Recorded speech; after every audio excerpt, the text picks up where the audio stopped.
Today is Saturday, March 30th, 2019.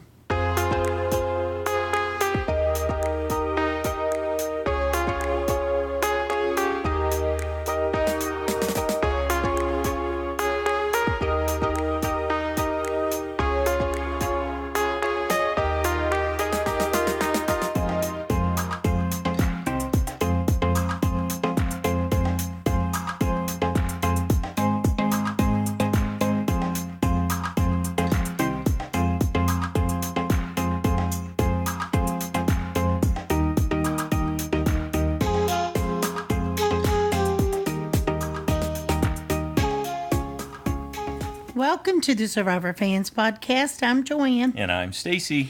And this is the listener feedback show for week 6, episode 7 of Survivor Edge of Extinction. 2 shows a week. We get the recap on Wednesday. Joanne and I go through the events of the episode right after we watch it. Well, okay, to be fair, sometimes we rewatch it.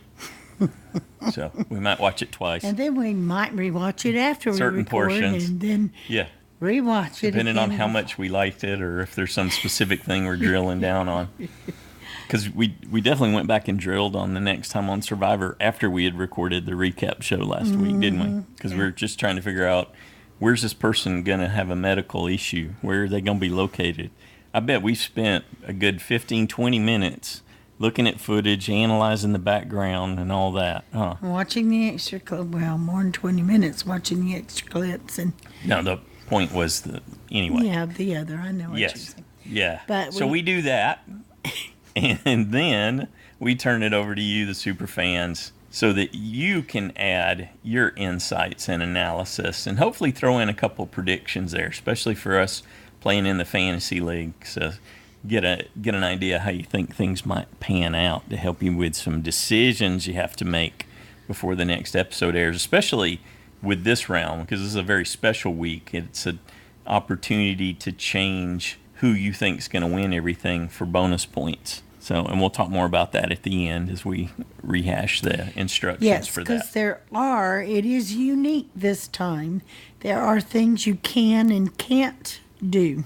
Yep. In JSFL. So we'll go over the specifics in the wrap-up of this episode, but we've got how many super fans checked in this week? 27. 27. We've just been having fantastic listener feedback shows this season. A lot of people involved. We're getting new people into the mix. It's good stuff. Yay. Really good stuff getting to hear from folks who've been longtime participants and some that are just really new to the podcast, and we appreciate all of that, the full spectrum. Anything else you want to add before we jump in? Nope. Let's see what Pete has to say. Hey, Joanne and Stacy. This is Pete from Boston calling here. Yeah, now that is how a merge episode should be. So let me let out a great big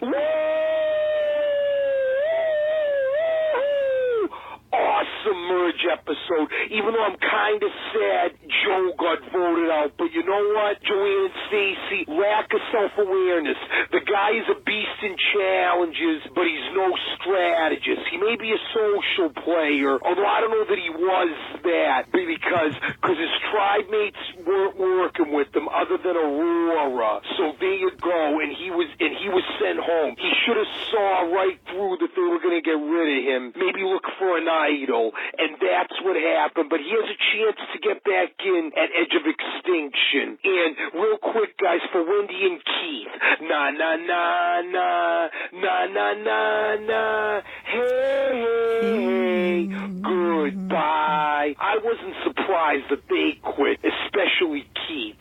Enough about them. And then how about, of all the people, Rick Devins gets back in the game? I really and truly thought it was going to be Chris or Aubrey, the way the challenge was going. More Chris, but Chris was just his fell at the last minute, as did Wendy. I was so glad Wendy didn't get back in, and good on Rick Devins. And it's sad that they still want to get rid of him. It's sad, especially, Wentworth, Law, and War Dog.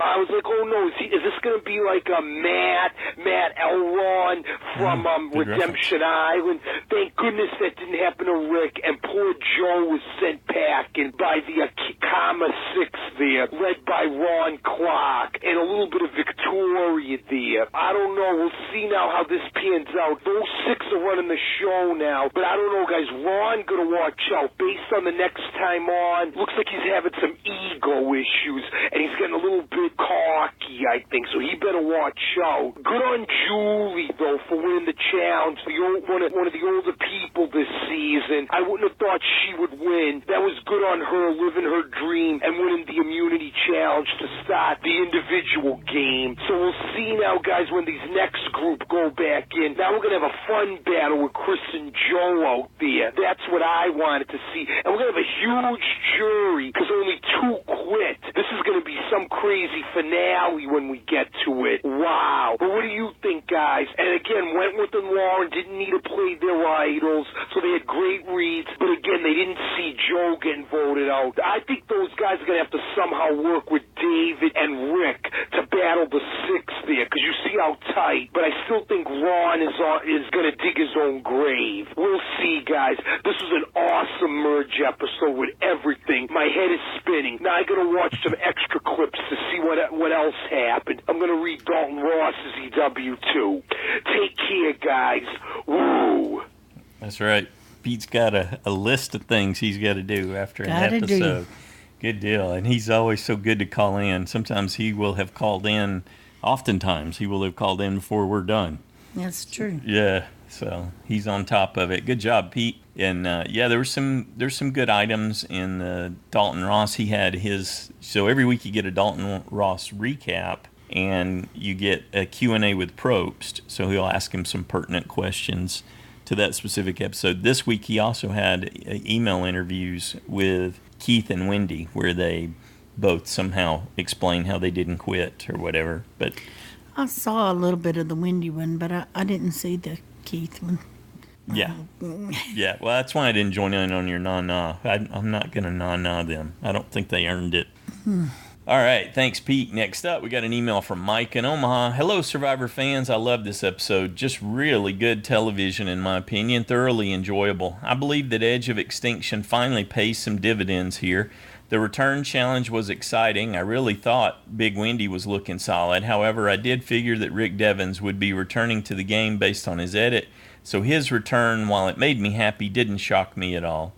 Good on Reem for sticking around. She's a lifelong fan, so why not stick around? She gets rewarded with a front row seat to the happenings as a jury member. Dude, Keith, don't let the door hit you in the rear end on your way out. Big Wendy, you're good TV, I suppose, but you've left your mark.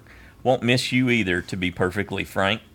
This is going to be a delicious season. I feel it down deep. This is a good group of players. Not as likable or varied or interesting as the set we got with David versus Goliath, but this is an anxious, scheme-producing bunch, and that's just the sort of groups I love to see play Survivor. Typically, from those kinds of seasons, I end up liking the winner, too. So I've got every intention of enjoying myself while we see someone like Julie or Victoria win, while Probst pouts about the fact that Joe didn't win on his 12th try. I also find myself in the truly unique position of not wanting to cheer for the underdogs. I actually like the Comma 6. I don't want a returning player to win this. Not for a second. I want a savvy first-time player to come out on top. Of the 6, I like Ron the least. However, he's already getting the overconfidence edit, so I'm not worried about him being a factor at the end. I do like Julie, Julia, Victoria, Gavin, and Eric. I think there's a distinct possibility the winner comes from this set. Now, to analyze it further, I'll have to discount Julia and Eric at this point simply because they've not had the coverage in confessionals. It's a shame because they both seem like fantastic people, probably more so than the 3 I'm about to bring up. Gavin and Victoria have had plenty, and Julie has had a ton, so I'm sitting real pretty with my USB, and I can laugh maniacally when one of these individuals snatches the win. I absolutely agree with what Stacy and Joanne were saying, that not everyone in the Comma 6 ought to band together, but that paranoia is going to do them in. You got to play tough when you're down in the numbers and want to make a big move. Fear-based voting only helps the majority at these crucial junctures. I didn't bat an eyelash when Joe got voted out. It's a smart move. Unfortunately, I won't be able to be satisfied with him being a jury member. I'll have to sweat out the remainder of this season worrying that he'll succeed where Ozzy did not and South Pacific and shenanigan his way into a win. This is extremely likely. I really like Lauren a lot, so if she gets medevaced, I'll be sorely disappointed. Good on her and Kelly for continually calling that bluff and sitting on their hidden idols. You've nearly always got to take some risk in this idol and advantage Shangri-La that Survivor has turned into. Kelly's definitely getting a whiny edit, but she's smart to not play her idol. Rick continues to impress me. I think he's really the only one who's going to be a huge detriment to the Comma 6. Julie may win immunity, but she needs to rethink just who she's jumping so quick to defend. He may very well steal the game away from her at Final Tribal Council. Looking forward to hearing everyone's thoughts. Thank you, Stacy and Joanne. You are both awesome hosts. Thank you, Mike. Great feedback. I can tell you put some thought and effort into that every week. So good job, bud. And I will say that the editors seem to be very aware of the fans' perception of how to read the edit in a meta way. Like through the first 3 episodes, if I recall correctly, you know who had the most confessionals? Who? Wendy. So if you thought your winner edit was coming from a confessional count, they just pulled a fast one on you in that regard, right? So something to think about. Yeah, there's definitely some twists going on there. Maybe they're throwing us another They're curve. listening. Yeah, or they're just changing. They're evolving.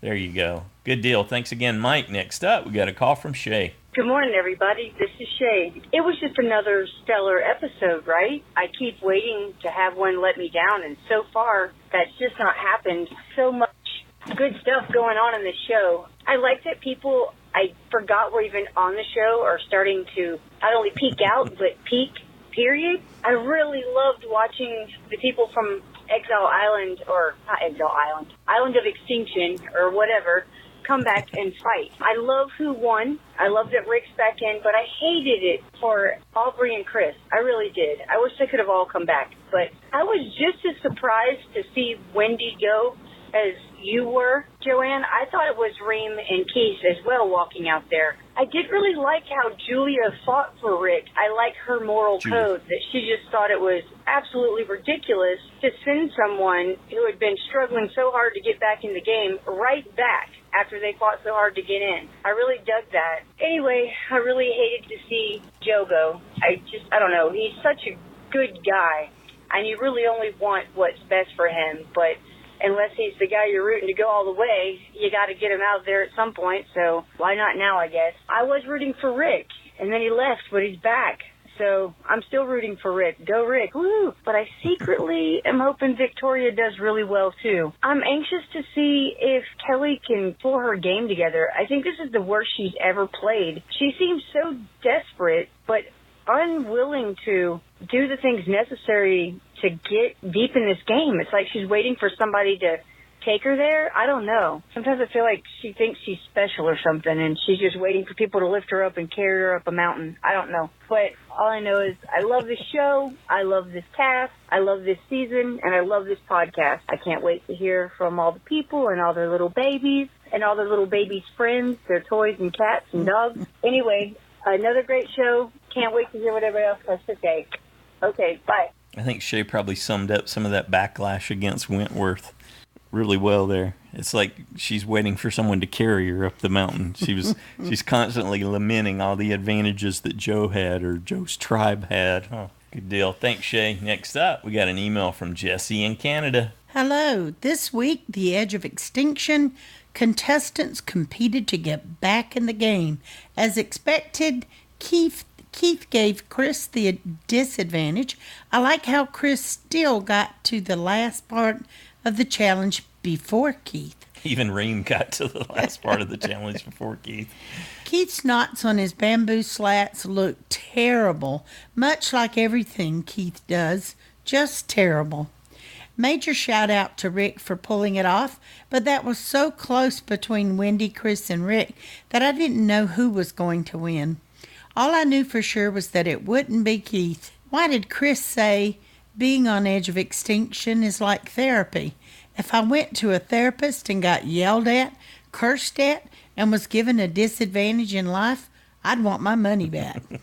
I didn't like how Jeff asked them as a group if they wanted to stay in the game instead of asking them individually. I feel it wasted time to go back to Extinction Island just to watch Wendy and Keith quit. I hate quitters, and I don't think watching them raise the sail was worth the 5 minutes. Would have rather watched a confessional about how the chickens are still on the loose. I'm with you. I love Julie's heart on how she described being happy for Rick. She really shined for me this episode. Yes, you're competing for cold, hard cash, but it's always good to see people who are genuinely happy for others. I like how she stood up for Rick against Wentworth and Lauren's plan to send him right back to the edge of extinction. Julie shined even brighter for me when she won the first individual immunity of the season. The red immunity necklace looks amazing, just like the red buffs this season. I'm going to call it the red buffs this season are the most valuable player in my book. I just love red. I'm happy for Julie, and if Chris doesn't make it back in the game, she might be the one I'm cheering for. Joe disappointed me in his nonchalant painting while pretty much everyone else was strategizing on the vote. He knows he's a threat, but he spent his time finger painting instead of at least trying to have a social game. At Tribal Council, Ron states he loves comma. Well, I hate you, Ron. Joe ends up going right home, to the hate, which I don't think is a bad play. No one wants to compete with someone like Joe, who has proven his strength throughout this season. So long, Joe. I can't take a minute, or can I take a minute and talk about how much I hate Ron? Perhaps it's my own bias against teachers, but he just rubs me the wrong way. As a teacher, he's in the position of power over his students, and now that his comma 6 is intact, he is still in this position of power. I hope his arrogance goes to his head and makes him faint at the next challenge. Ooh. I hope they vote him out and send him to the edge of detention just to get schooled by Chris or Aubrey or Joe at the next Edge of Extinction challenge. Also, I think you're completely right, Stacy, about the 7-6 vote that could have gone down. These players just aren't thinking straight, and maybe they don't have a clue about the comma 6. Thank you for all you do, and can't wait to hear from the other listeners. All right, thanks, Jesse. Yeah, it's to see how thoroughly the comma 6 thumped them in this. Not only did they take Joe out, but they kept the Lesu folks divided, and they've got them going at each other. Beautifully. Yeah, they did that beautifully. It was better than like a fork in chess where you force someone to lose one piece or the other. Not only did they force the loss of the piece, but they just like added insult to injury on top of it. They sowed dissension at the same time, which is like that's huge because that carries over into the next step, into the next vote potentially, and that's what you see in the next time on Survivor votes, that it's working its magic on the Lesu folks. The only thing that is not good about them playing them that well is that had they been a little more afraid, they might have played the idols and got those out, because Kelly and Lauren obviously bought that they were gonna vote. They're getting the free ride they wanted. Yeah, the and easy vote vote of Rick and David. Mm-hmm. So I'm sure they thought yes, and they believed it so much that they were comfortable and didn't play it. Without even knowing that, yeah, the comma 6 did themselves a solid too, in the sense that they didn't have to deal with any of that mess. You're saying they could have flushed it. No, I'm saying that was a disadvantage to them, that they didn't flush it. Yeah, But I think it works. But it still, it still works. So and you could delay tell all that. It really looked like War Dog was shocked too. The three of them were shocked that they played them so well. Yeah. And I think maybe they didn't even expect anybody over there to have that much savvy. So they're clued in now. Yeah, it may be too late, but there's more to come. All right, thanks, Jesse. Next up, we got a call from Sandy. Hi, guys. This is Sandy from Atlanta. I love this episode. I really loved Aubrey's reaction when Jeff said, "You've got a choice to make," and she was like, "Let's go." And you knew that she would sit there on that island for another 30, 40 days if she had to. That is a Survivor player. Remy, what is she there for? What has she contributed to the game? Nothing. Wendy quitting, I was not surprised, but I was irritated because she spent, 4 days on that island? It just doesn't make sense. She just less quit. than 24 hours. I did not understand the half-idol gift that Rick got. I don't understand what the producers were trying to get from that whole rigmarole. I just don't understand it. Then Julia making the statement of how immoral it was for Rick to be voted off. It just stunned me. This is a person who has not watched day one of Survivor. This is cutthroat. This is about as cutthroat as you can be without actually killing somebody. I just was very surprised. And if Survivor ever turned to this ethical, moral, fair, always fair kind of thing, nobody would watch it. I wouldn't watch it. Okay, the last thing I want to point out is every time the people walk into tribal council, if you go back and look, their buffs are folded, so Edge of Extinction is showing just perfectly over their forehead. The producers are literally putting their hair up and maybe makeup for this tribal council. I want to see them bedraggled. I want to see that I don't want to see the whole tribal council and see everybody's buff looking just the same. Don't want to see it. Sorry. Okay, guys. It was a really good show and a lot to talk about. Have a good week. I'll see you later. All right. I love it. Sandy's got a different take on it. She's not for any of that moral foo-foo in Survivor or looking pretty at tribal council. Good deal. Thanks, Sandy. Next up, we got an email from Mary in Michigan. Well, I'm surprised to have the energy to write. What a disappointing episode. I enjoyed the Extinction Challenge and was not at all surprised at the result. I predicted Devins would get back in, but everything after that went horribly wrong. I'm once again shocked at the Lesu tribe. Kelly does not seem to have her head in the game.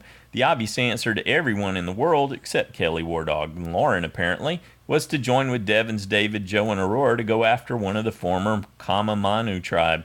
I mean, this was a no-brainer. Easy to go after Victoria, Gavin, or Eric. David and Kelly know that's who voted out Aubrey, so why would you let them go after another returnee? That's mind-boggling to me. And the votes made no sense. Why on earth would they go after Devins? It's as stupid as stealing Flint and freeing chickens. As for the immunity challenge, how is it that the woman who has sat out most challenges is suddenly a challenge beast? As a mom myself, I'd like to be able to cheer for her, but I can't get behind a person who's showing herself to be so mean. I did not care for the way she talked to Devins. I don't much care for Ron or Victoria's attitudes either. I guess pride cometh before the fall is not in Ron Clark's rule book. As for Joe, sadly he clearly didn't do what he needed to play a different game this time, and I knew the outcome as soon as he dropped from the challenge. Did anyone else notice the similarities to the challenge that was his downfall in Cambodia? Both involved an idol and a pole, if I remember right.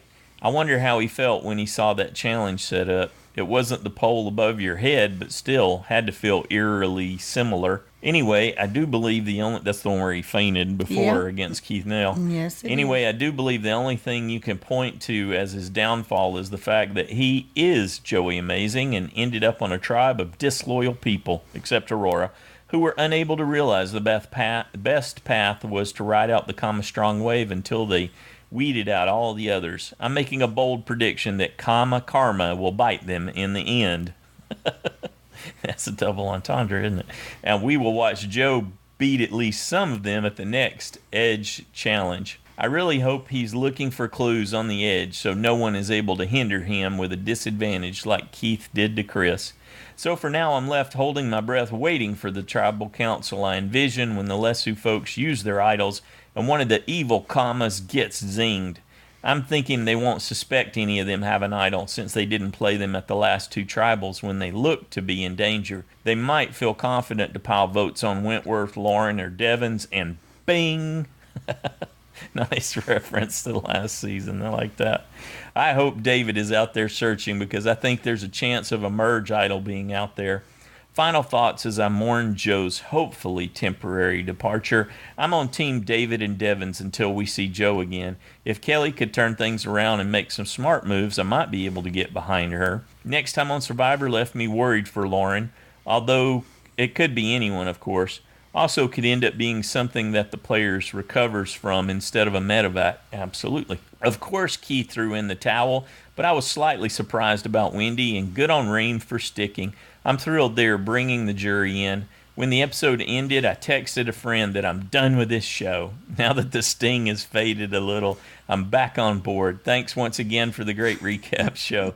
I look forward to hearing all of the feedback. Until next time. All right, Mary, we're glad that you stuck it out with us there. You know what I like about that, Mary, is that the episode really made her feel her emotions. Mm-hmm. Yeah, took her on a roller coaster. Yep. I like that.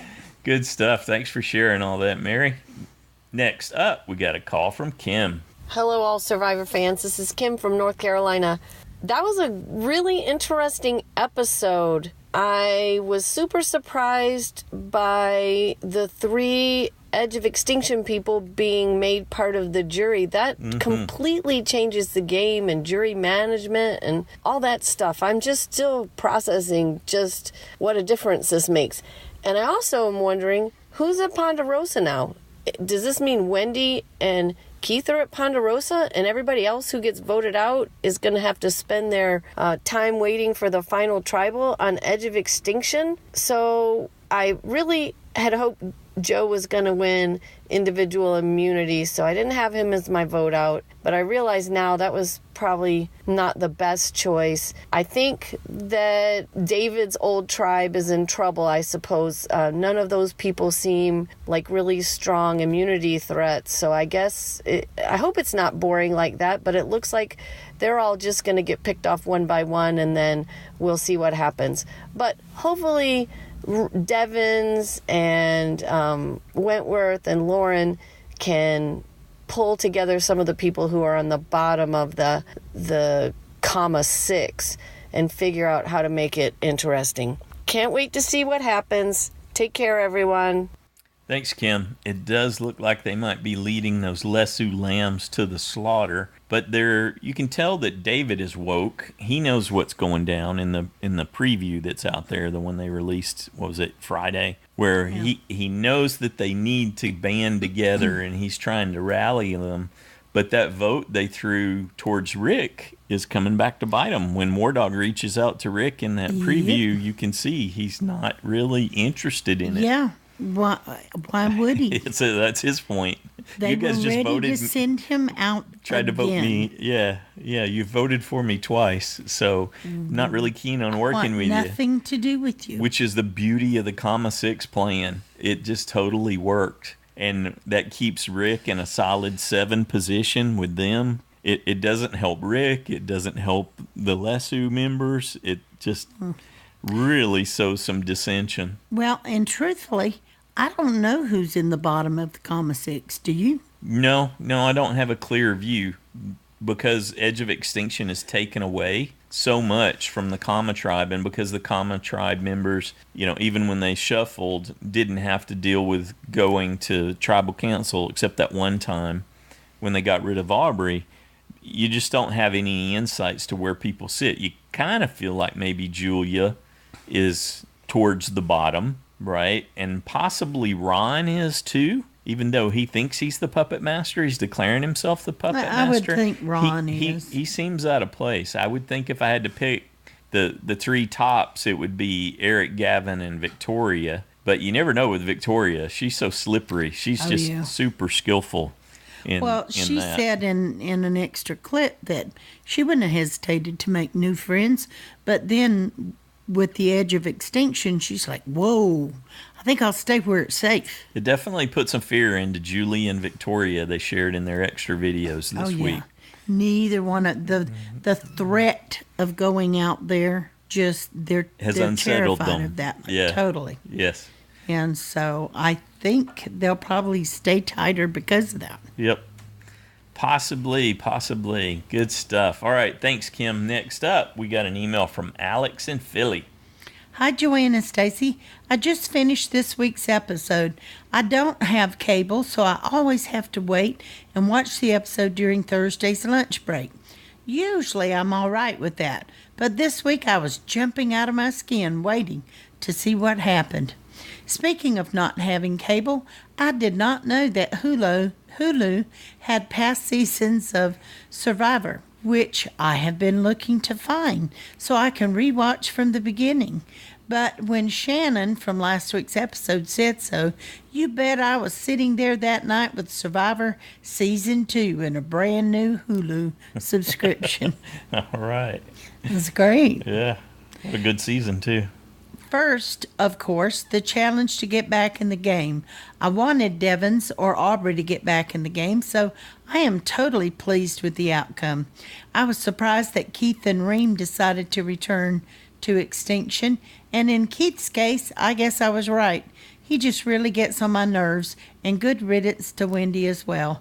I didn't dislike her, but I feel like she was just taking away from the actual game. That's what that character type does, in my opinion. She seems genuinely happy, no matter what life throws at her, so I hope she continues being herself, just somewhere else. Oh, I love that. That's a perfect sentiment. I am so excited for Julie. I think she did a great job, and maybe we will start to see why she has been featured so much in confessionals. There for a minute, I thought maybe there would be a strong Julie, Rick, and David alliance, and they could make it to the end. We'll see. I was sad to see my USB Joe get voted off this week, but I am happy to see what happens from here and how he goes on Extinction. I wish they had gone for Kelly, especially since she was comfortable enough not to play her idol. Oh well, all in all, I think this was an amazing episode, but I must say that my favorite part was that we heard minimally from Dan. I even almost forgot about him until Tribal, and for that, I am grateful. I am just not a fan. Have a great week. All right, thanks, Alex. You are not alone in that. Yes, definitely not. Next up, we got a call from Rashmi. Hello, Joanne and Stacy and all my Survivor friends. So that was a really, really good episode. I didn't see why Wendy would have quit because she did so well and she just come off. I would have thought that she would have still hung on. So that was quite disappointing to see her go. Well, Keith, didn't expect anything much from him. I was so cheering on Aubrey and I thought she would win. She did so well, but in the final challenge she lost it. Now one thing I can't understand is that since these three players were on the edge of extinction and they're also jury, so will they be allowed to compete again to come back in? I've been wondering about that. And time to choose a new USB. And I can't warm up to Julia. But I've decided my strategy this time is going to be to pick somebody I really don't like. And maybe that'll work out. So most probably I'll pick Victoria. I'll see how that goes. Nothing much to lose. But I am really looking forward. And I do hope Joe goes on a winning streak. Even though, initially I had my reservations about him, which I still have. But, it's nice to see somebody just go winning. I don't think Rick's gonna last. So let's see what happens and wonder who gets evacuated. I hope they're all right. Okay, thank you, Joanne and Stacy. That's all I have this week. Waiting to hear what everybody else has to say. Cheers. Thanks, Rashmi. Yes, indeed. Reem, Chris, and Aubrey, and now Joe will all get to compete again to come back at Final Five, I think, is what I understand at this point. So. Yeah, well, Jeff said that in the show when he brought them in, that they would be. So they get to be on the jury, and they'll have an opportunity to return. Yeah, so they'll have a lot better idea. They won't just have to depend on what people are saying. Mm-hmm. Yep, which takes away a little bit from the people who are being voted out and being able to control information. They could get contradicted if they tried to get too clever. Thanks, Rashmi. Next up, we got an email from Christiana in Boston. Hi, Joanne and Stacy. I loved that merge episode. I was on the edge of my seat for that whole tribal council and really thought my USB Kelly was the next to go home with an idol in her pocket. But then the Comma 6 took what I agree was a unique chance to get Joe out when he didn't have individual immunity. As Jeff read the votes, I'm sure Aubrey, Chris, and Reem all felt a collective heartbreak. I'm waiting for all... Yeah, here comes Joe. I'm waiting for all the idols to come out in full force in the next few episodes. I'd love to see a scenario where the tribe splits the votes between Kelly and Lauren and they both play their idols, deflecting most or all of the other votes. Kelly certainly has a history of that. The trouble is they would need to know that's what is happening, or it will be all for naught. Or maybe none of it will matter if Lauren is medevac during the next immunity challenge, but I really hope either that isn't her passing out or she isn't totally out of the game as a result. She is probably my favorite so far this season, and despite the odds stacked against her, I would love to see her go far. In regards to the jury, is it just going to be up to a 16-person jury if no one else chooses to leave the game? I think we're at No, it'll be 13. 13 if there's a 3-person finale. Yeah.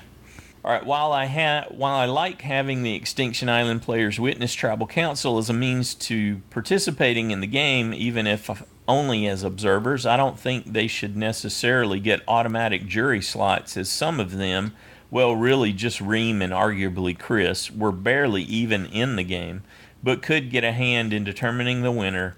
I think it cheapens the importance of the jury, as their votes would not be on their personal experiences and only on what they see at Tribal Council and or Extinction Island.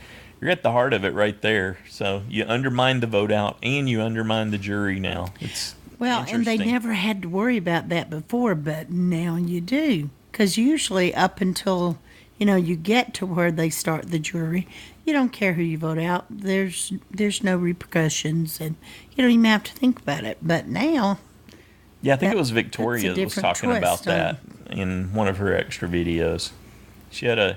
Victoria had a really good extra video this week.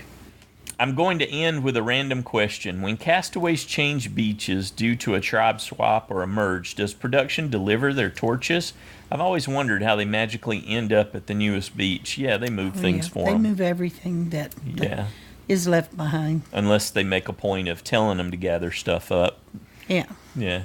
I look forward to hearing from all the other superfans about their merge thoughts. Have a great week, everyone. Good job, Christiana. Enjoyed that.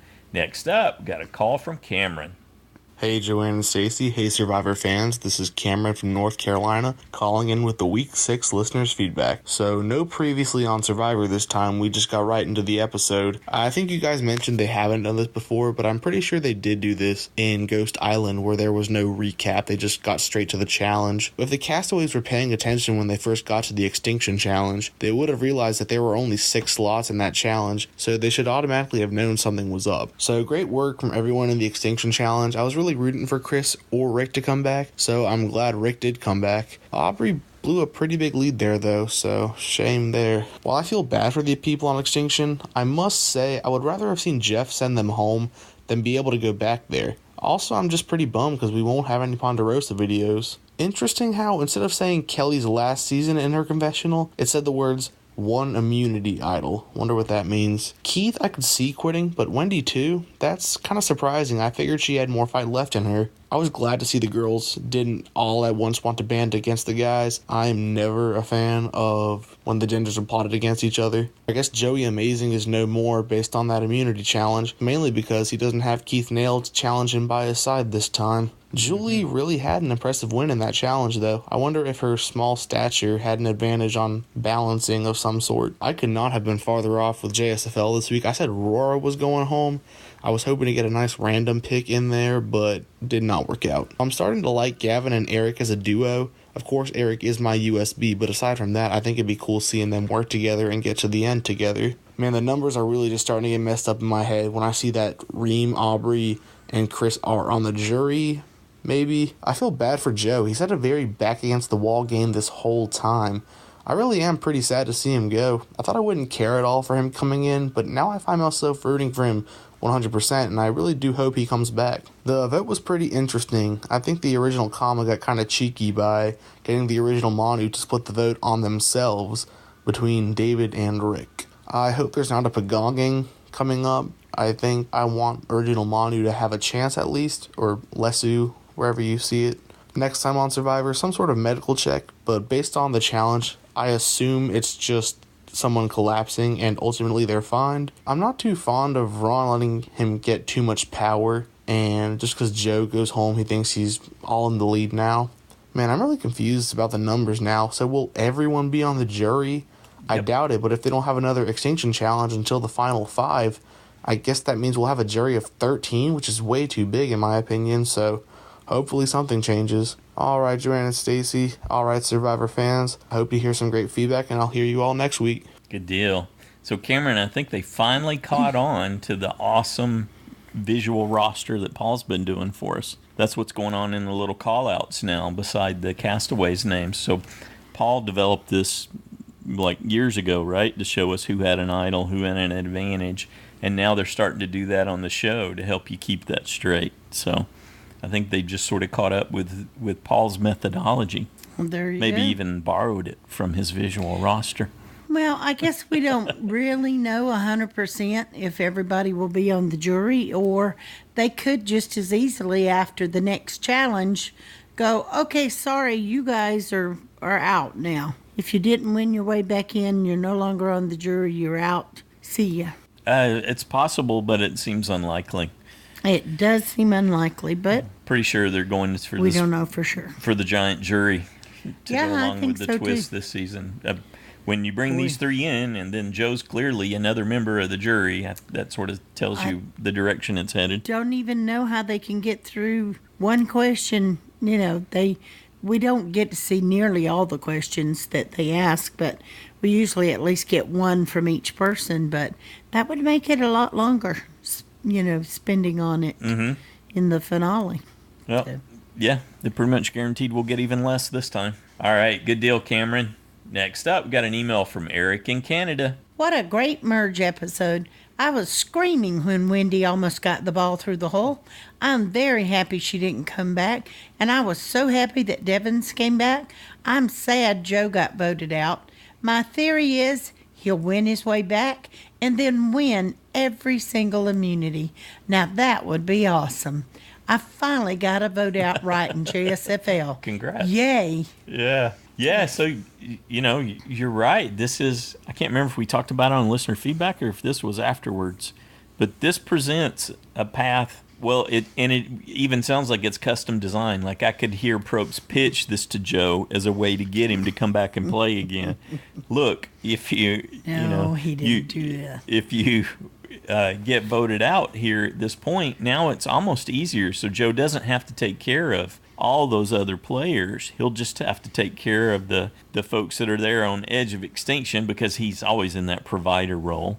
So that'll be a little easier for him. Well, now you need to court their vote if they're on the jury. Mm-hmm. So that part, his provider role will be easier for him out on edge of extinction. And then what happens? So he wins his way back at Final 5. He then has to win one individual immunity challenge to make it to Final 4. And even if they send him to make fire, he's an ace at that. Yeah. So this is quite possibly an easier path for him. Yeah, I agree. All the individual immunity wins that he would have had to stack up going to this point, which may have been what was overwhelming him at this stage in the game too, right? Because he tends, that stuff gets in his head. You can see it working on him. And so this is actually an easier path there, I think. Yeah. Could be. So you very well could see that, Eric. I think you're onto something. You never know what disadvantages may crop up. Next up, we got a call from Drew's crew. Hey, Joanna, Stacy. Hey, everyone. This is Drew and Charlie and Toothless and Dinosaur and Baby Dinosaur and Baby Bear and Big Bear. all right, and Adelaide and Sizzles and Bear and Baby Bear and Dinosaur. and Milo. Okay, I guess we listed one after all. Okay, let's make this a quick recording this morning. How'd you guys like the challenges? Yeah. You like them? Yeah. Who did you think was going to win the balancing one with the stick? The one with the blue one. The guy? No. Oh, the girl. Yeah, you thought Lauren was going to win, but before that you were thinking Joe was going to win, huh? The guy with the long hair, and then he dropped his. Yeah, they were fun challenges. Oh my gosh, you guys, these kids are, like, not even joking, crawling all over the couch right now. So I'm going to make this super quick. It was a fun episode. You know, I'm not a huge fan of Joe, so whatever. I'd still rather see Aubrey come in. Watching the challenges again, it was kind of funny because everyone else calls Rick Rick. Jeff seems to be the only one who insists upon the last name treatment. I don't know why he insists on that for certain people, but all right, Jeff, go right ahead. The other funny thing I noticed as we rewatched the challenges was, first of all, the super, super fake congratulations from Lauren to Julie for winning. I mean, she was super disappointed, you could tell, but kind of gives her this smile and this little back pat, and it's just super fake. It's really funny. But speaking of fake, am I the only one who thought that Julie's emotions after winning just seemed so put on? I just thought the little whimper and the sobbing just seemed super phony. So maybe I'm just being cynical. I just wasn't really buying it. So crazy, we got a jury already. Not crazy at all to see Keith and Wendy just give it up at their third chance.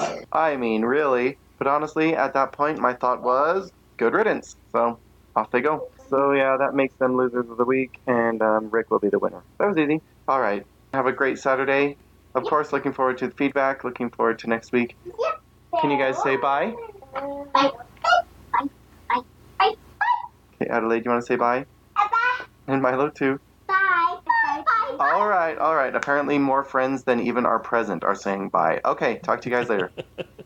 Good deal. Thanks, Drew. Thanks, Charlie. Thanks, Adelaide. Thanks, Milo. And friends. Yeah, I'm with you, Drew. I caught the Lauren thing. We were actually just watching it when we were getting ready to record the listener feedback show, and you can see she even does an eye roll before she gives Julie the hug. She was so reticent to do that, and I'm also on the Julie thing. That looked like a perfect TV cry, like the ones that we've seen Lauren give, which there are no tears. There's some emotion. Joanne thought it was genuine emotion, but yeah, me not so much. I think I'm with you on that one. Good deal. Thanks again. Next up, we got an email from Dave in Ohio.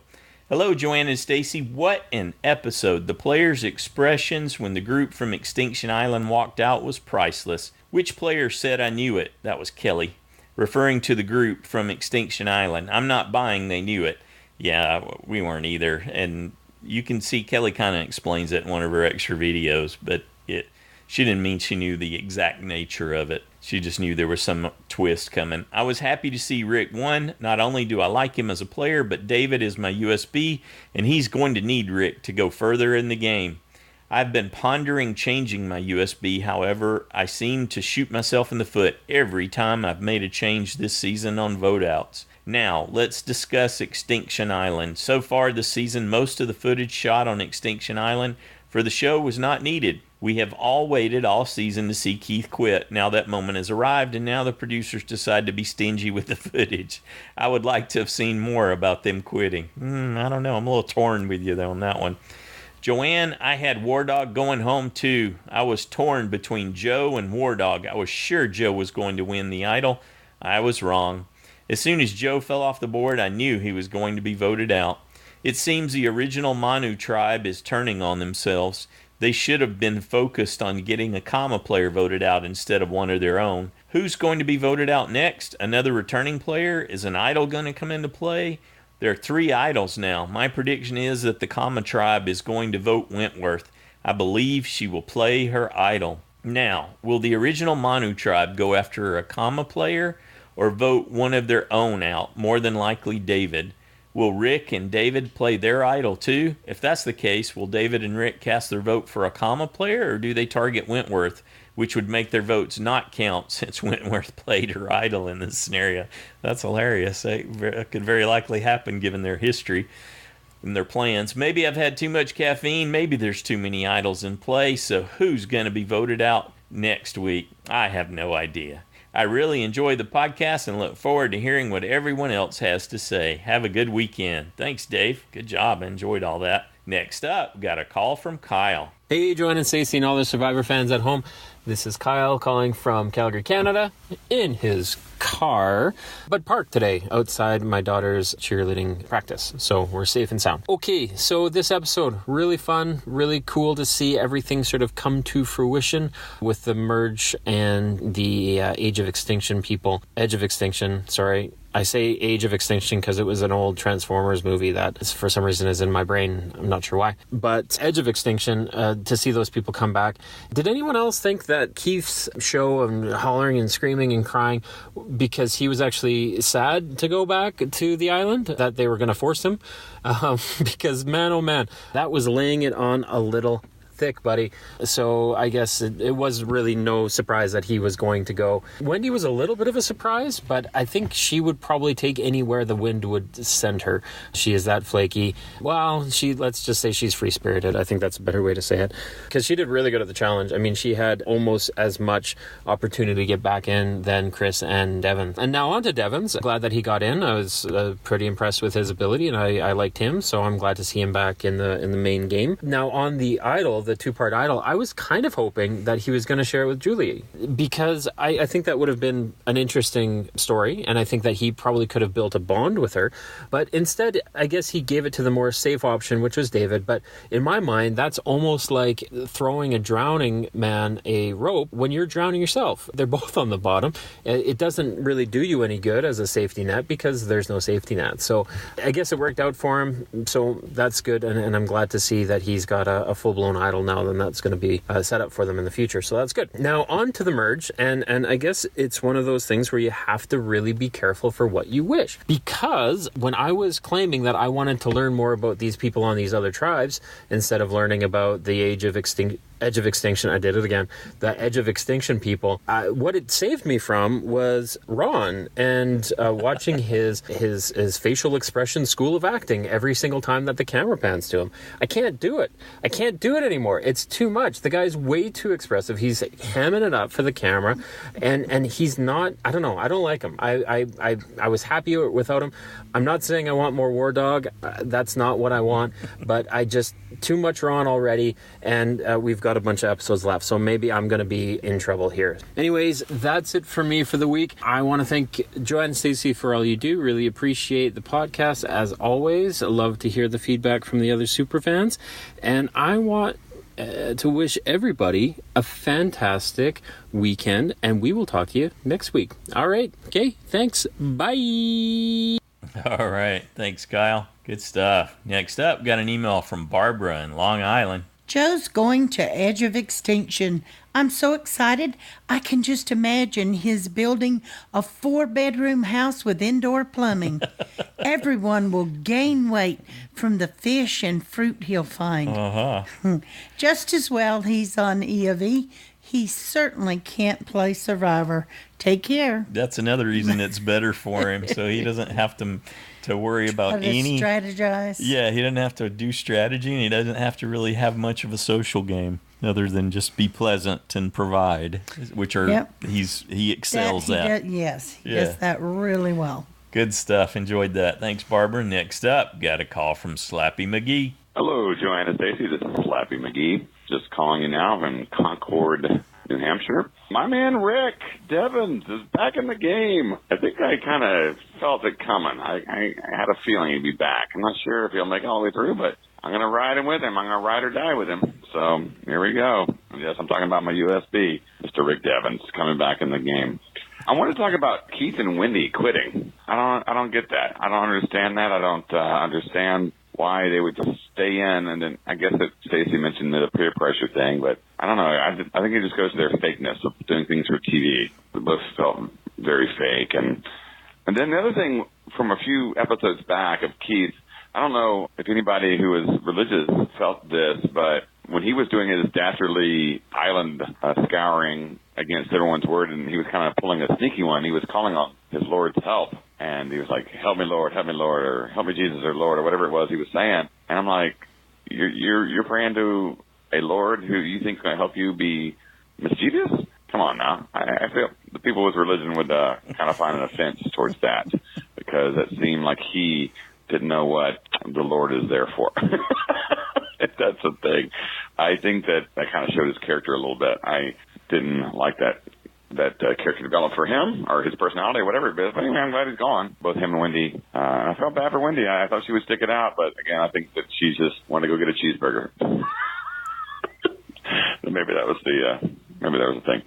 And I really felt like they made a mistake not getting rid of Kelly. I'm telling you, Wentworth she's gonna drive them down. They got rid of Joe, but I don't know. They should have gotten Kelly when they could. They probably didn't know that she had the idols, and that would have been the perfect time to take her out. But now she's going to be like just a bad itch you can't get rid of. I've been saying it all along. So mark my words, all those guys are going to get zapped before she does. I just feel like that's the case.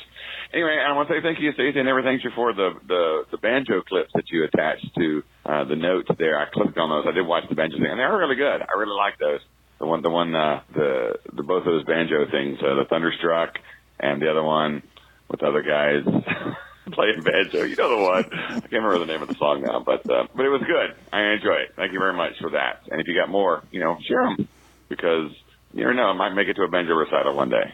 I never know. You never know. There are stranger things happen.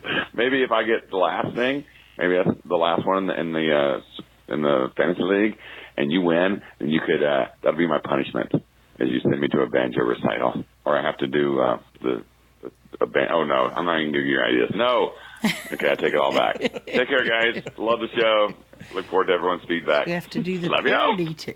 Yeah, all right. Good deal, Slappy. Enjoyed that. Yep, I'd say definitely stick with Rick. He's going to make it all the way to the end. You got a solid choice there.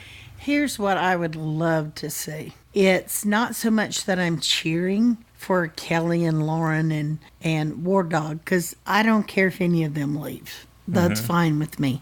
And I don't really want to see any of those three win. Maybe Lauren, but the others no. But I would like to see them utilize their idol to pop Ron right out of the game. Effectively, yeah.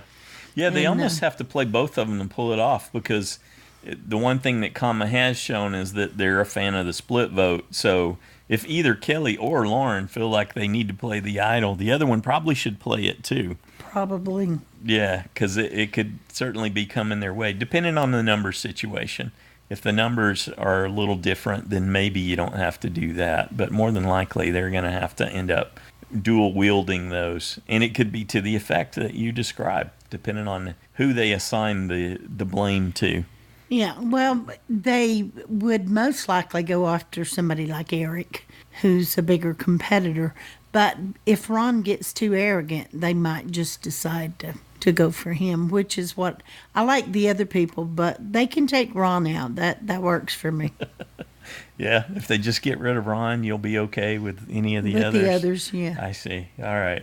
I think you're underestimating the mischievous and the evilness that Victoria can bring to the front. Because she could come off way, way more villainous than Ron could ever dream of, I think. Yes, but I don't mind her as much as Ron. Yet. Yet. Yeah. I don't love her. Yeah.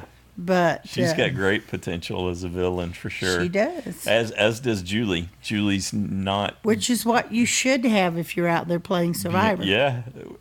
Yeah, I'm willing to go with whoever, whatever, if I think it's going to get me further in the game. Yeah. It's exactly what she should do. Julie's got great potential for benign evil. So it won't be with the willfulness of villainy the way Ron and Victoria would bring it, but Julie would do it under different terms to the same effect. Good deal. Thanks, Slappy. Enjoyed all that. Yep, I'm already thinking about songs for you, buddy. Next up, we got an email from Shannon in Kansas City. Hello, Joanne, Stacy, and all Survivor fans. I thought this episode was okay, but feel like it could have been edited a bit better. After the Edge of Extinction competition, Jeff speaks to the castaways about what EOE means to them and tells them that they'll have a chance to get back in the game. In the very next scene, Wendy and Keith tap out of the game. I'm not surprised, but think maybe they had buyer's remorse after talking with Jeff, or were scared of his sass to tap out in front of him. I don't know if I consider it a quit or not. I'm still on the fence, but in Ream's words, I did think it was kind of lame of Wendy to tap out after only being on EOE for about 12 hours, which is true, right? So she got there the night before. The next morning, they go to the competition to win their way back in. So she's not even there 24 hours before she's out. Yeah. I think they both thought they didn't have a chance to get back in the game, but may have stayed if they knew they would be on the jury. Actually, I think one of them for sure said that in that Dalton Ross interview, that they would have stayed had they known about the jury. I think Keith said that.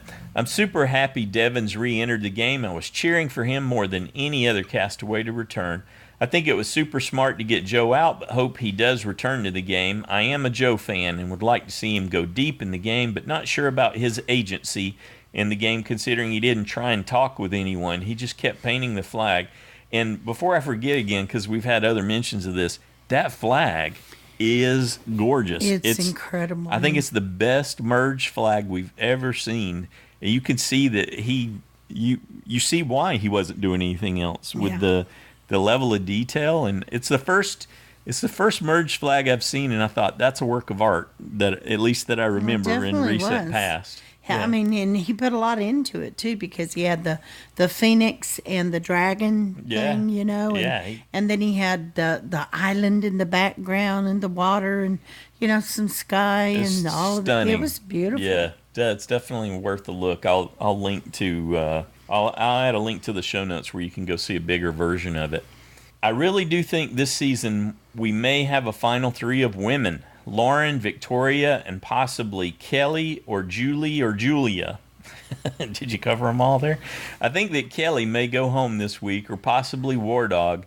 I'm very happy that Ream will be around until the end, but I feel as though this also gives Joe a better advantage. He'll be able to work jury votes while on EOE. Nothing is fair in Survivor, absolutely, but nothing is supposed to be free either, and if he gets back in the game, I feel as though that may be free votes for him. Thanks for having this pod to let us all talk about what we liked and didn't like, and super excited to hear others' thoughts and feelings about this season. Hope you have a great week and enjoy the rest of your weekend. Thanks, Shannon. Likewise. Good job. Next up, we got a call from David. Hey, dude and Mrs. Dude. This is David channeling Ream in Pittsburgh, who's the first one eliminated this season and now on the juries. So who would have seen that coming? And what does this mean now that Keith and Wendy are gone? Are we going to have a final three and a jury of 13? Yep. Well, we got a lot to go through, and I'm just going to start with Joe. I just felt he could have been more strategic than sitting there and painting the flag. He may be Joey amazing when it comes to challenges, but his social and strategic game really sucked. And I think when Ron did go over to him, if he had at least thrown a name out there, he would have shown that he was willing to play, but he didn't do that. So after seeing him in previous seasons, I really don't think he really has changed his social game at all, or his strategic game. After seeing how his team voted out Aubrey, he certainly knew he couldn't trust them. And I don't know why he didn't get try at least to get the Lesu together. He already had Aurora, and then bring in Rick, and then have a voting block of 7. But again, who do you trust? And maybe I'm being too harsh on the returnees, but there's David and Kelly locked from day one in this battle against each other, and Aubrey going out with all the advantages you can imagine. So the Comma 6 just can keep taking the others out. Even now, when the others could form a block of 6, it'd be 6 against 6, and the non-Comma members have all the power, whether they all know it or not, and yet are they going to join an alliance and go against the others? It doesn't look likely. And over on Exile Island, Keith and Wendy sailed away. What was Wendy on Exile Island one day? I saw Keith as one of the most worthless players this season, and the only thing that he actually accomplished was throwing an obstacle in Chris's way and kind of slowing him down. I guess God told him that he could move on, but Wendy, I guess the cheeseburger was too difficult to ignore. Anyway, now that the rest have gone back to Exile Island with Joe going to Exile Island, I don't see why Reem would stay. I can still see Chris and Aubrey, but I just don't see how Reem would even have a way to get back into the game. Come to think of it, I could use a cheeseburger right about now. Well, dudes, I'll see you next week after we find out if an injury eliminates another player. Bye. All right. Thanks, David. Good job.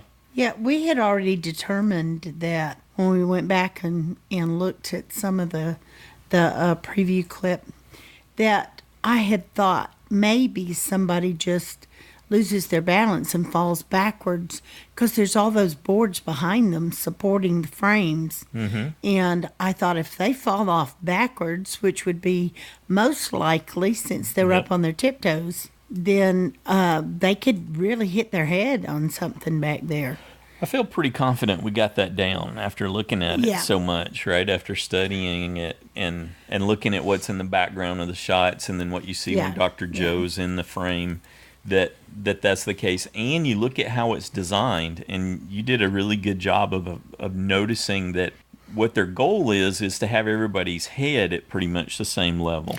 Yeah. And because of that, due to the fact that some people are at different heights, It's more dangerous. it is. So Julie's way high. She's more than half her body height up so that her head can be level with the tallest folks that are still in the game.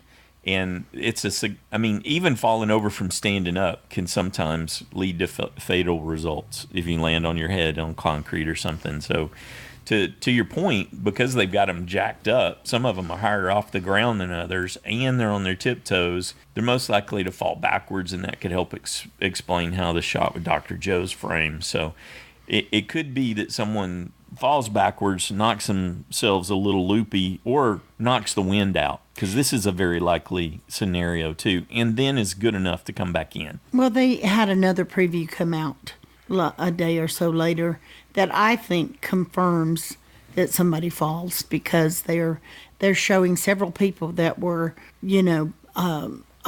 wobbling.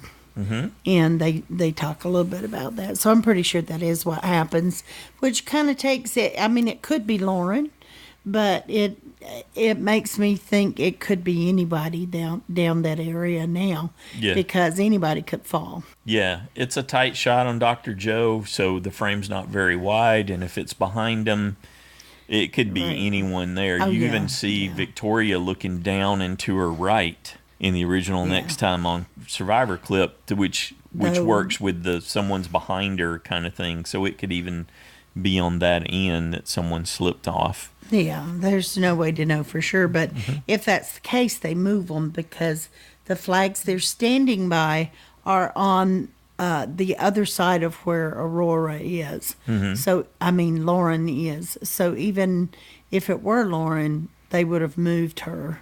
I don't know that they're going to move someone who's fallen and potentially hit their head. I wouldn't think so either. So I don't think you're right about that part. But I'm still, the way it looked, they had moved them at some point. That's depth of field in the shot. We've obviously way overanalyzed it. They should put a neck brace or something on, but they could move them after they ascertained whether or not they were. I don't know. Why would you move someone? That way. You're not going to move someone for a shot. Dr. Joe's not going to let that. So that it can be framed just maybe better. So nobody else fell on them during the challenge or something like that. Yeah, I don't know. For safety reasons. Possibly. Okay. Yeah, we'll see. Good deal. All right. Thanks, David. Next up, we got an email from LeAnn in California. Hi, all. That was a great episode. Perfect in many ways. Everyone got their wish with Rick coming back into the game, and I certainly got my wish with Wendy choosing to bail. Plus, I had Joe going in JSFL since I knew that if he lost the immunity challenge, the others had to take the opportunity to vote him off. At least that was my guess, good as any at this point. Mm-hmm. I wondered, did anyone have Rick as safe? Actually, yes, there were 22 people, and only 3 of those were rollovers. Oh, So, okay. There you go, Yeah, LeAnn. they did. That's some bold playing. That's right. As for Reem staying on the edge of Extinction Island, it didn't surprise me at all. I know what it's like to be an old stubborn woman who will stick in there even if it kills her, just to show everybody. I'm happy for her that she gets to be on the jury and have some of the survivor experience after all. You go, girl. There is a good extra video to an extent. I have trouble watching Reem, but I do watch her videos. There's a good extra video with her that you might enjoy, LeAnn, where she's talking about how she's holding on, hoping for a shot at the family visit, and how important that is to her. Yeah, that would be awesome. I think the medical issue will involve either Julie or Lauren, although I think War Dog is also a good candidate. Getting hit in the head as he bails out of the challenge, first off, I think and hope that whoever it is will be okay, and the game will go on. Yes. It'd be great if the Manu underdogs could pull in Aurora and use their idols to stay in the game. And who would go in that scenario? Victoria could be targeted as a mastermind, or Eric as a challenge beast.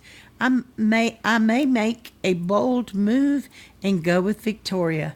As good a guess as any. Happy Survivor watching, everyone. All right, thanks, LeAnn. Yeah, or who just showed themselves to be the actual individual immunity challenge beast?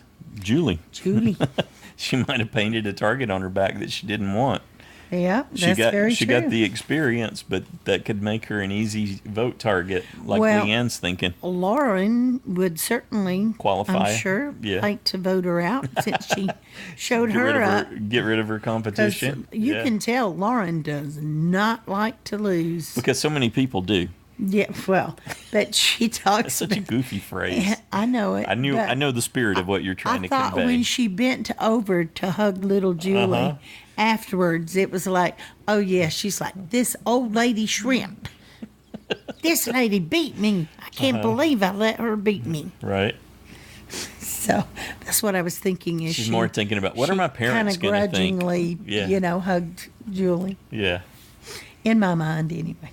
Good deal. Thanks, LeAnn. Next up, we got a call from Parker. Hey, it's Park from Indiana, and another pretty good episode of the season. I've seen that some people are like down on this season. I don't get that. I mean, I wouldn't say it's as entertaining as David versus Goliath was, but it's been pretty good. It's like it's solid season. With the merge, this is make it or break it. The merge could be very entertaining. There could be lots of blindsides, craziness. Or all the really likable people get voted off early and we're stuck with the comma people.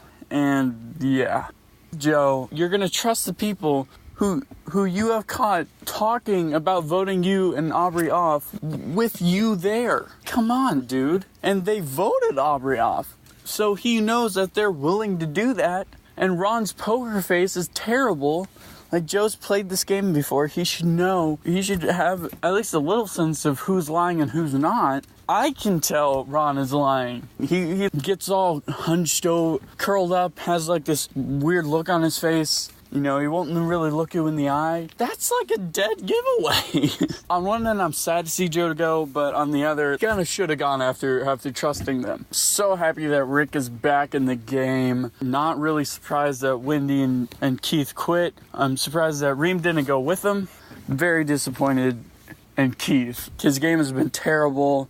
He's talked about being such a fan, and his game was just awful. He's terrible in challenges, and then he quits. And I'm just very disappointed in Keith. I expected this from Wendy because she's terrible. Wentworth, what is her deal with trying to get out Rick? I don't get it at all. Rick, maybe not anymore, but he was loyal to them. He understood that when he got voted off, that's how it was. It wasn't any animosity towards him. What the heck, Wentworth? Wentworth hasn't been playing great at all this season. Like, I remember in Second Chances, she was super strategic. She was great in challenges. And this season, not so much. And I don't know what's changed in between there. If I were her, I'd go with Rick, and I'd actually try to work with Joe and tell Joe that the common six is trying to get him out. Because surely Wentworth knows that they are. Lots of not great gameplay. This vote, I did not like this vote at all. Too many votes for David, too many votes for Rick, and too many votes for Joe and Kelly. I don't want the really standout, entertaining people to get targeted. I don't like that. I don't want it. I want, like, Julie. Sorry, Julie, but you haven't done much. Julie and Julia, both of them, I'm fine with them going. Julie annoys me, so definitely fine with her going. Right, next time on Survivor, Ron is being all arrogant. I saw that coming a mile away. I just don't like Ron at all. Yeah, for my USB, I think I'm going to stick with David. 2 episodes later, David's going to get voted off. But he could get back in the game, so. So yeah, I think I'm going to stick with David. And yeah, all right, that's all I got. I will see you guys next time. Yeah, Parker brings up a great point. Why would you switch away from your USB? It doesn't mean they're gone. So, that's right. And it can be an easy path back in with a quick trip to the final 3. So, yeah, I doubt we'll see a lot of maneuvering there. It'll just be the folks, primarily the ones who lost theirs already. It's like I said before, it's always hard to give up the possibility of those 24 points if there's even a chance. And by that I mean the few folks that had Keith and Wendy, they'll definitely be switching, but Yeah. I think other folks are going to just sort of hang in. But they don't have the option to switch to any of the people on Extinction Island. Right. Yeah, we'll talk more about that. Good deal. Thanks, Yeah. Parker. Next up, we got an email from Josh the Plush Moose from Massachusetts. Dear Joanne and Stacy, a merge, a play-in battle, the extinct aren't yet, and a new kind of hidden idol. What a week. Here are my other observations. The looks on people's faces when the extinct walked in was priceless. In hindsight, Chris's pole tying practice time wasn't much of an advantage. Definitely not, huh? Aubrey just totally blew him away. Keith could have used some of the knots he gave Chris for his own pole. I really respect the way Wendy battled through her tics in the challenge. Absolutely. Note to future contestants, trust nothing you hear from Kelly, Victoria, or Ron, unless it's in a confessional. Jeff's cruel to get tearful last words from the extinct before giving them another chance. It did sort of have a bite to it. Keith and Wendy raised the mast because they got all they needed from Extinction. I guess they didn't need to sit on the jury. I'm done with Wentworth. Will someone please send her to Extinction already? Another season, another failed attempt at a women's alliance. Rick's idol looks like a BFF pendant. Now that Wendy cheeseburgered her way out of it, maybe Sia's cash will buy Rick and David a matching pair of real BFFs. BFFs pendants. The players look like weather vanes in the immunity challenge. They were, right? They were tilting with the wind. War Dog found energy to catch the chickens. I guess he's an egg-sucking dog. Ron ousted Joe for giving him good advice. His academy should be renamed the War Dog School of Strategy. Good thing Joe paints fast. It'd be ashamed of a substandard flag because you voted out the painter. It makes sense to have the extinct sit as jurors since we won't know who's actually out until after the next play-in. If nobody quits, we could have 13 jurors, which is insane. Whoever came up with substituting minimal rations and a sad camp for long stays at Ponderosa or a pre-merge trip is Survivor Productions Employee of the Month. Yes, I agree. Ron's mugging reminds me of a funny-faced drink mix character, Rootin' Tootin' Raspberry. Okay. War Dog, people say there are no idols and then 4 show up at Tribal. We're short by 1. Edge of Extinction Island should now officially be christened Club Joe. As survivors, the extinct get tribe info. As jurors, the extinct get tribe info that prior exiles didn't. That could be vital. Next time, David is drunk, someone has fallen and can't get up, and Joe is a phoenix. Will someone get evacuated, and who's the next to be extinct? Anyway, that's it for me from now. Thanks, Joanne and Stacy, for all you do. Can't wait to hear what the other fans have to say. Thank you, Josh. Excellent as always. Next up, we got a call from Jeremiah. Hello, John and Stacy. Hello, Survivor fans. This is Jeremiah Panhorse here with some feedback. I know it's been a while, but there's a lot to talk about, and I needed to throw my 2 cents in. Obviously, Extinction Island, we got to see how things are going to play out on it, which part of it I like. I like the idea that they get a possibility to stay on Extinction Island. What I don't think I like about it is the fact that they're going to be on the jury. And here's the reason why. This could potentially spoil on fact that someone coming back in the game could win. I've been wondering that, like, how could you win? Well, here's a scenario. What if you're Joe England, who just got voted out, and now gets to be everyone's buddies on Extinction Island, which is also, by the way, basically Ponderosa. He gets to be their friends, gets a chance to come back in the game late, gets back in the game. If he makes it to the final 3, he'll just have all his new friends on Extinction Island/jury to vote for him. Oh my goodness, huge flaw. So I am not happy about that at all. What do you guys think? Now that you have time to think about this, don't you agree this is an issue, right? All right, so that was one of the things I want to mention. Oh, by the way, Wendy, Keith, you're dead to me. I'm so... Oh my goodness. I unfriended Wendy, by the way, from Twitter. That's how much. I'm so over her, by the way. All right, so the other thing I wanted to mention is Julie. Are we sleeping on her? She could potentially be a winner. I mean, I know she had a big episode in this one, but she's also been very prominent throughout the entire season.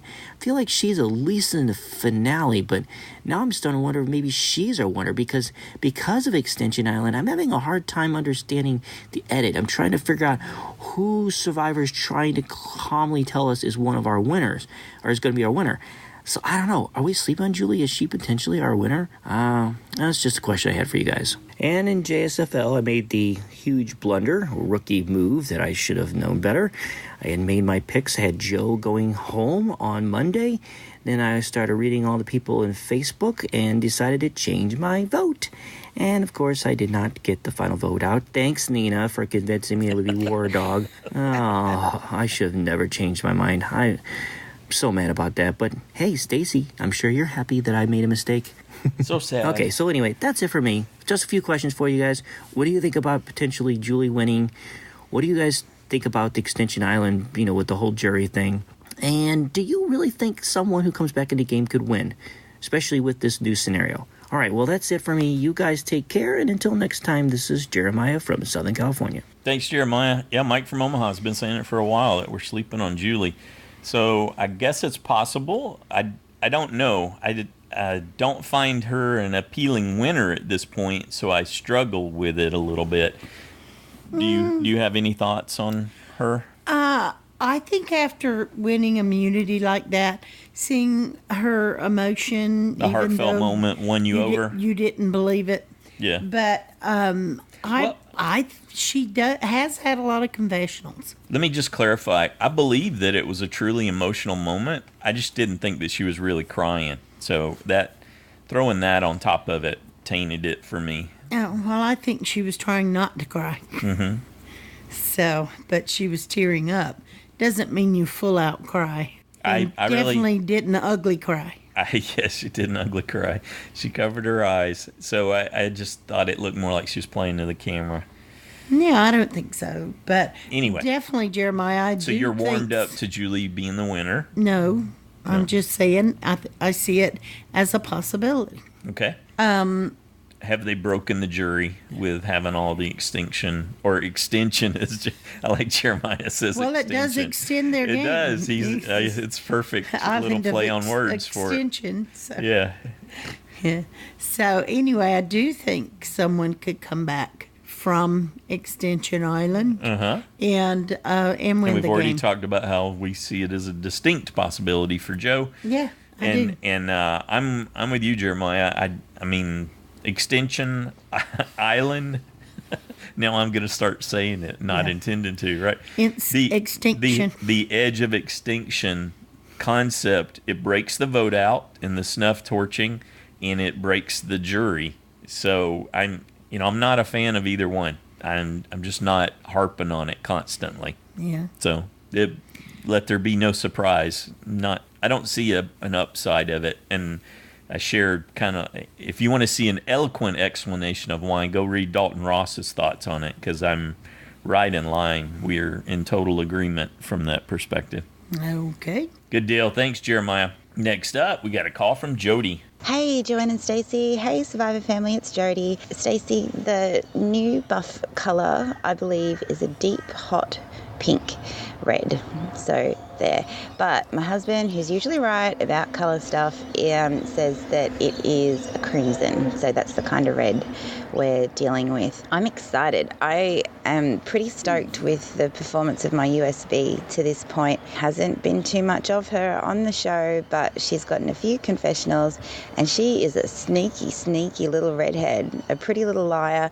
And I was really nervous to choose her at the beginning because I can really only think of one redhead previous, Cochrane, and he did not fare well under the sun, and that was my major concern for her pre-game, was that she was going to burn up and be a crispy little potato that had to get medevaced and get new skin. But she is putting that SPF on, and I really like her. I think she's got a great chance to go really deep. Just sneaky. Excellent liar. And I think the danger would be with her original tribe recognizing her social threat, and she really has a deep trust with those people, and I hope that can continue, because let's be honest, starting the game 5 points down, I really need the points, but my JSFL life is in the toilet right now, so that's okay. I don't really mind. I think Aurora is in a sticky situation. Her only two strong allies are out, and maybe they'll leave her alone because she has nowhere to go, or maybe they'll be coming for her, which wouldn't be a bad idea because we've got 3 idols if Devons gets that other half back from David at this point. So they have a really big opportunity to protect themselves at this next vote. And my laptop just died and I've lost Paul's visual roster. Flying blind now. How good is that, though? I really like that how you've put the abandoned game tag on Wendy and Keith. I can't remember a time where at the merge I have been so unclear on who so many of the men are from that original tribe. I'm not for Ron. He's probably a great guy and everything, but that cheerleader vibe is pretty annoying. But those other 2 blokes who are ... those ones, Gavin and Eric. I have no idea who they are or what they're about. And it's just so weird. And I guess that's the sacrifice we make in having the Extinction people there. But I just really like how Edge of Extinction has extended the game for those original boots, the early boots. Yeah, loving the whole thing. Can't wait to hear what everyone thinks. So I'm thinking Aurora's out at this point next week, but who knows? All right, guys. Bye-bye. All right. Thanks, Jody. I think they got some more work to do with Lesu before they target Aurora, but let's see. They may just want to get her before she gets them, kind of thing. So that's how it could go Jody's way in that regard. Good deal. Next up, we got an email from Jack in California. This season is getting great. It went straight into the action this week, and I loved it. The reaction to the Extinction Island returnees was priceless, and man, was the challenge close all the way through. That was really exciting to see, and I'm glad to see Rick back in the game. Because the challenge was close, I do feel kind of bad for the losers because of how much they all wanted it. I like Wendy's point that they should all be proud to even be out there, since not a lot of people get that opportunity to play the game they love. After hearing they will all be able to get another chance at the game, I'm not sure why Keith and Wendy just went ahead and quit. The immunity idol given to Rick was a nice welcome back, and I think sharing it with David could work in his favor. Speaking of idols and advantages, did you notice during the confessions that they showed who had what? It was odd for me to see that the jury has already started with the people on Extinction. I could see this being an advantage to them by gaining insight for when the next opportunity to enter the game happens. Yep. I originally had Joe as my vote out, but I changed it last minute, thinking he would win at least the first immunity challenge, but that did not work. For next week, Ron calling himself the puppet master would not go over well for him and could possibly be next voted out. However, I think that depends on what happens at the challenge. My possible guess is that Lauren is the one that collapses and gets medical treatment because of how little she was eating when she was on lasso. All right, thanks, Jack. Up next, we have a voice clip from Jen. Hi, everyone. This is Jen in California. Well, that was a great episode of Survivor last week, but I have to say a disappointing one. So I'm going to do a little bit of Monday morning quarterbacking here. I know that they're out there on the island and they're starving and they're tired and they're cold and they're stressed. And there's a lot of things that really prevent one from thinking clearly. But we all know that there are those survivors that despite all of those disadvantages, they are still able to strategize effectively and really pull off great moves. We've seen it a lot of times in the past. And for me, this was just not one of those times. This was one of those times when you could see what the former Manu tribe needed to do, but they just couldn't pull it together because they're just too divided and focused on each other to really join together and get out a threat. The Comma 6 kept saying, we're in the majority, we can do whatever we want here. But when you look at the numbers, they were absolutely not in the majority at the merge. There were 13 people that merged. That means it's the Comma 6 against the other 7 if the other 7 sat down and ran the numbers. And you had 3 returnees that were not in the Comma 6. I thought for sure that one of those 3 or all of those 3 would sit down and line up the names in 2 columns and say to themselves, hey, if all of our little factions united for one vote, we could really, really put a dent in that Comma 6 and bring them back down to earth. You have Aurora and Joe, who are on the outs, David and Rick, and Kelly, Lauren, and War Dog. And on top of that, the fact that they actually had the numbers over Comma, they had 2 hidden immunity idols. I feel like I'm being a bit whiny here, but I mean, I've been thinking about this for days. They wouldn't have even needed to use those immunity idols if they would have just come together and said, hey, you know, Joe, you and Aurora are on the outs. We are in the minority. They could have all gotten together and taken out Ron, which would have been amazing. Can you imagine the looks on the Comma 6's face when the likes of Ron or Eric, somebody really strong, was blindsided? That would have just been amazing. But we still have next week. Next week, they still have a 6-6 tie. If they really want to come together and look at it, they could attack the Comma 6. They, of course, would have to use an immunity idol or go to rocks. But, hey, those are 2 great options and would give big strategy points to the one who pulled that off. Anyway, here's hoping for some rockin' strategy from our returning players and the former Manu people. Let's see if we can make that happen. Something's got to put a dent in that large alliance. Anyway, that's it from me. Till next week. Bye. All right. Thanks, Jen. Yeah, you would think that potential to go that route was there, but it looks like Rick is he's pretty burned by that process. That second vote where they threw three votes his way, he's not really interested in talking to War Dog at all. So someone else is going to have to bring him back around. We've already seen what looked like David and War Dog failing. So I'm not sure who else can reach him at this point to give him a chance to go 6-6. But maybe it's a misdirect. Could be. Right now, I'm expecting more moves from the Comma 6 as the destruction continues. Thanks, Jen. Next up, we got a call from Paul. Hey, Paul in Louisiana here. Okay, so for me, this was the classic Survivor Merge episode, where it all starts with me wondering where it'll take everyone, and then ends with me wondering where everyone is headed. Of course, I have to say that I'm disappointed that we had 2 people who quit. Keith, come on. He was only fooling himself, and once he had someone there with a similar frame of mind, which is an empty frame, by the way, well, Wendy just gave Keith that final push. I'm pretty sure it started with the phrase, I'll do it if you do it. You know, I read somewhere that Jeff said that if anyone quit the game, then they had casted wrong for the season. And here we are with 2 strikes so far. And I have to ask myself how long Reem will last, seeing that she has to compete against Keith and Joe. That's got to weigh heavy on her mind while she's lounging around with nothing to do all day but wondering when the guys will finally feed her.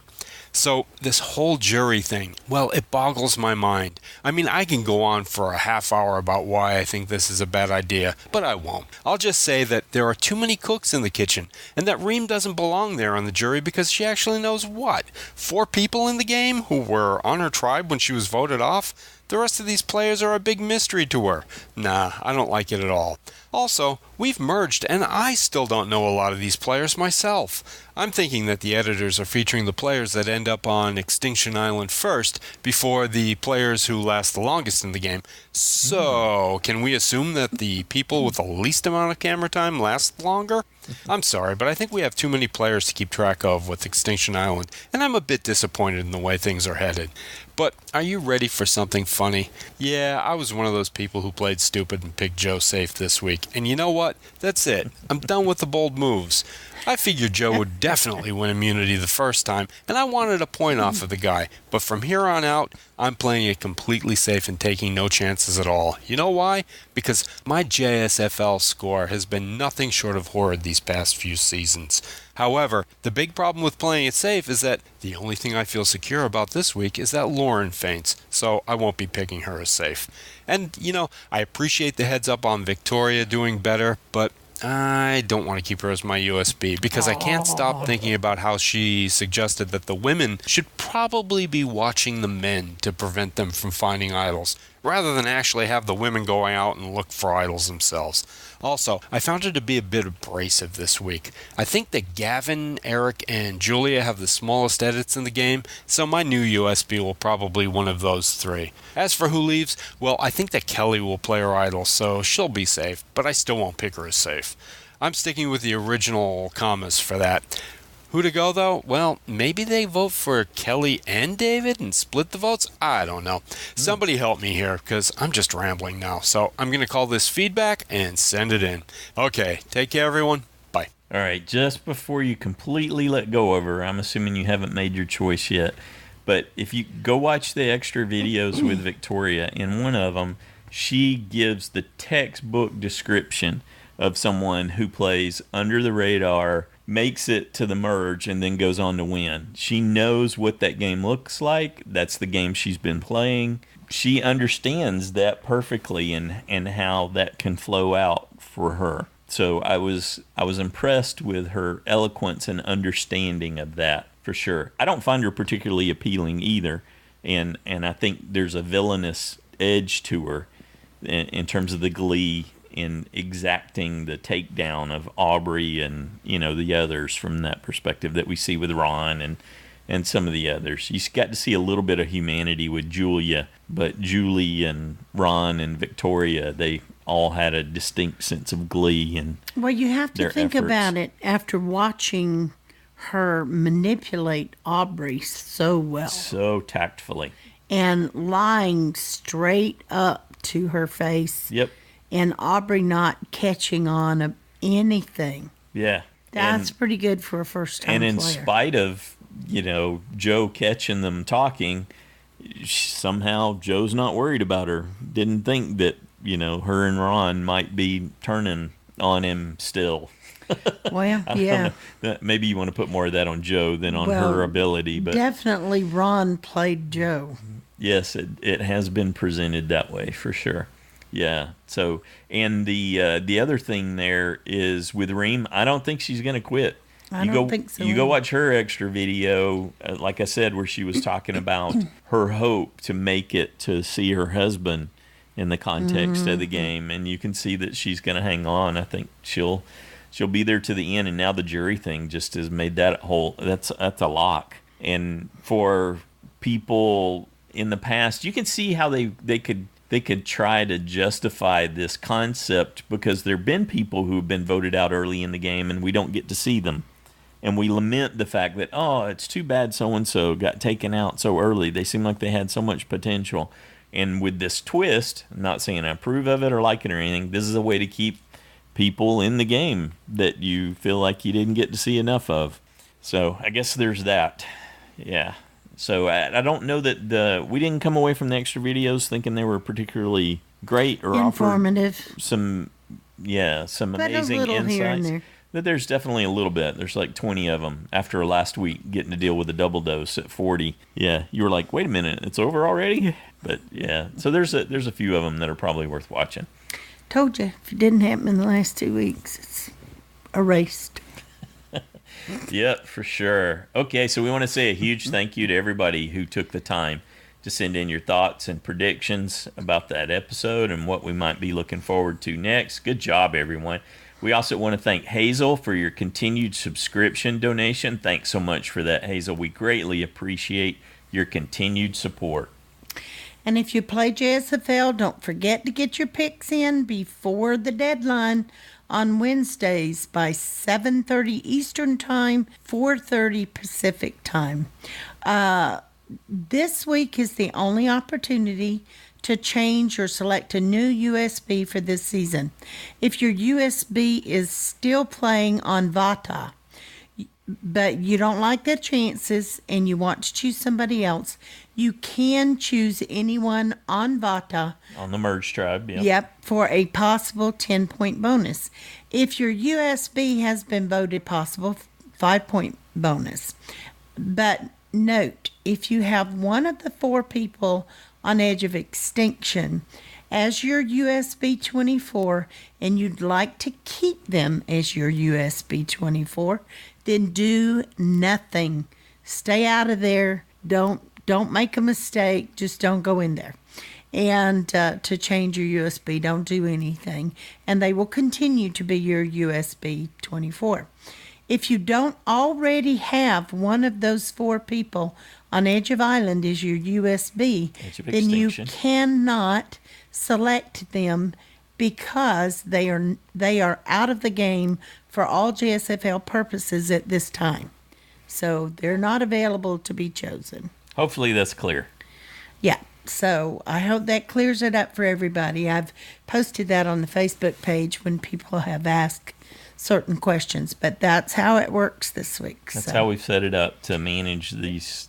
Yeah, because we're getting twists and turns, and we're just having to, make choices and decisions according to what the website will do or what's possible, and so that is the ruling. Those are the parameters. Good deal. And I wanted to say a happy belated birthday, 16th birthday, to Shannon in Charleston. All right. Happy birthday. And we hope you had a great time on your birthday vacation. Yeah, it sounded like it was fun. Anything else you want to cover before we wrap up here? Wow. I am kind of leaning, but I don't know how it can happen, but I was kind of leaning toward picking one of the comma 6. That's what your gut's telling you, huh? No, not necessarily, but it's well, how would you explain it? Is there some logic? Kind of what I wanted. That sounds like I already said what I wanted was for them to blindside Ron. Yep. And send him home, but I don't know that would give them permanent control. But since they do have the idols, once those are played, they're kind of. But I just don't. Then an idol comes back into play. Yeah. Well, yeah, maybe. Yep. You think even if it's Rick's? Yeah. Okay, well, that's a possibility. Idols and advantages will come back into play. Yep. Well, that's kind of what I want, but I really don't have a clue who they're going to target next, other than you would think the comma 6 would go after Kelly next, since that's what Victoria really wanted and Julie really wants.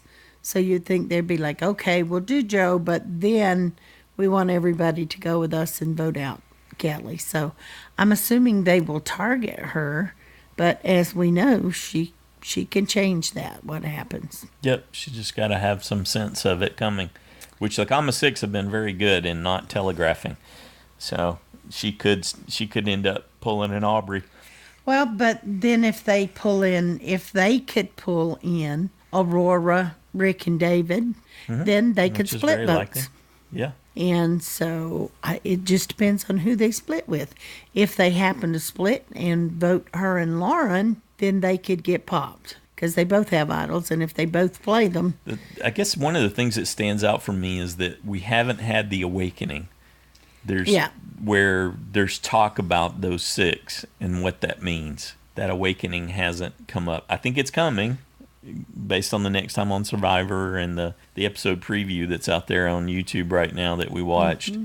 I think that's imminent, but it hasn't come yet. And the question will be sort of, will it come in time? Well, you got to think at some point, wouldn't the ladies want to get Gavin and Eric out? Why? Because they're Julie just they're won. physical threats. Eric and Gavin didn't present any threat in that well, challenge. But Only Joe it did. Doesn't mean that they wouldn't It was in some Joe of the more versus, physical. versus the women.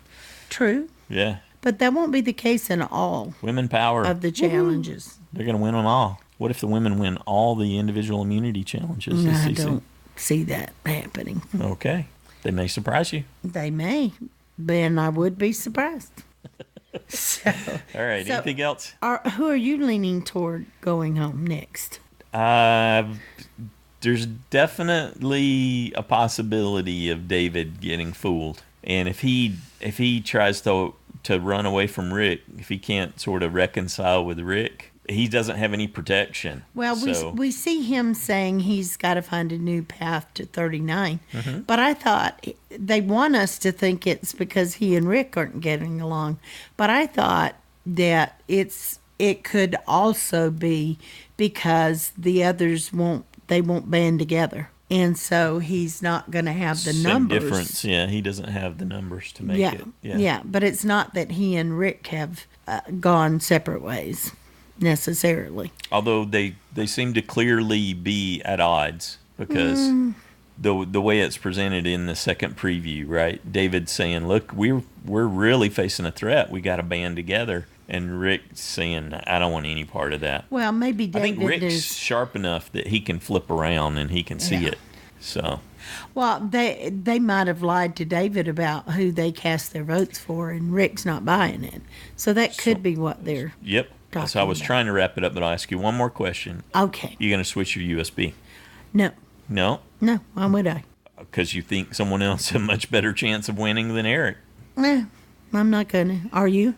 I'm certainly considering it, yes. Who are you considering changing to? I think Victoria's got a lot of potential. I think she's hiding really well. You hear that, Paul? And I really like that. And then I think it would just be super fun to get on the Rick train. And because if he could pull off what I was talking about last time, where he just carves them as he moves back and forth, choosing the alliances and being the swing vote in either case, as he starts picking people off, I think that could be just a momentous path for him. So I'm really debating that. There's a lot of appeal to stay with Eric. I think he's under the radar, much like Victoria. So he's still. I can't imagine they won't target him though. In the running, and then you got Rick and Victoria. So those are the three that I'm weighing in my head right now. Well, I think now that Joe's gone, Eric will stand out as the biggest threat. And they have always said, well, maybe we should take out Eric because there's a reward challenge this week, so it'll be interesting to see how people are perceived after the outcome of the reward challenge. Because reward challenges build resentment, and resentment gets vote outs. So, yeah, when you're taking food away from someone, then they get awfully interested in making you go away so they can get food. It's just that simple. Yep. So, and I do recognize that. It's just I don't know. Giving up those 20 sunk cost possible bias. Points when somebody's still in the game. And I would, if Rick can do all that and maneuver himself to the final three, I would gladly give what up, a winner. up my points. I'd even reference him as Devons after that. Right. Yeah, I would say he had earned it at that point. Yep. All right, anything else? Nope. I think we covered it. We did, didn't we? Everybody. Great job, all. Have a good one.